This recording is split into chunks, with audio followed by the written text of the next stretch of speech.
ఆరోగ్య రంగం గత ప్రభుత్వం పాలనలో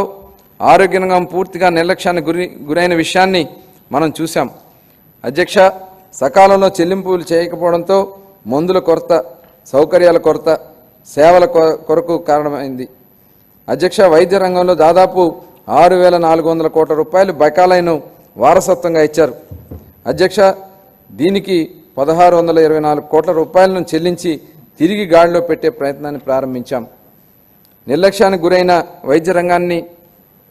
గాడిలో పెట్టేందుకు గాను ఈ శాఖకు సంబంధించి ప్రజా ఆరోగ్యానికి సంబంధించి మేనిఫెస్టోలో ఇచ్చిన హామీలను అమలు చేస్తున్నాం దీంట్లో భాగంగానే ఇప్పటికి ఉన్న ఎన్టీఆర్ వైద్య సేవ పథకానికి తోడుగా ప్రతి కుటుంబానికి నాణ్యమైన వైద్య సేవలు అందించేందుకు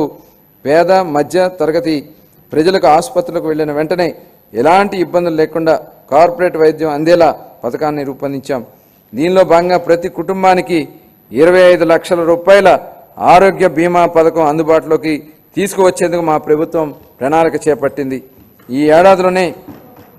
ఈ పథకాన్ని అమల్లోకి తేనున్నాం దీంతో పాటు ఆసుపత్రుల్లో మందుల సరఫరా మెరుగైన వైద్య సేవలు పారిశుద్ధ్యం వంటి ఇప్పటికే చేపడుతున్నాం అధ్యక్ష 2025-26 ఆర్థిక సంవత్సరానికి వైద్య ఆరోగ్యం మరియు కుటుంబ సంక్షేమ శాఖకు 19,264 కోట్ల రూపాయలు కేటాయింపులు ప్రతిపాదిస్తున్నాను పంచాయతీరాజ్